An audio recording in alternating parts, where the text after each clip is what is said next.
Buongiorno, dobro jutro, guten Morgen, buon dì. Quando puoi studi di essere diventato vecchie? Allora sta attento, sta attente. Il candeliere può essere inrosinirsi, la candela che è parsore e può scortarsi.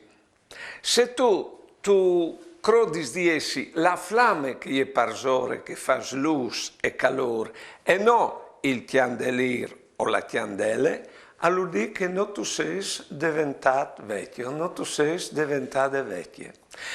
E impensiti che il nostro cuore non viene mai li grispis per vecchios che si diventi.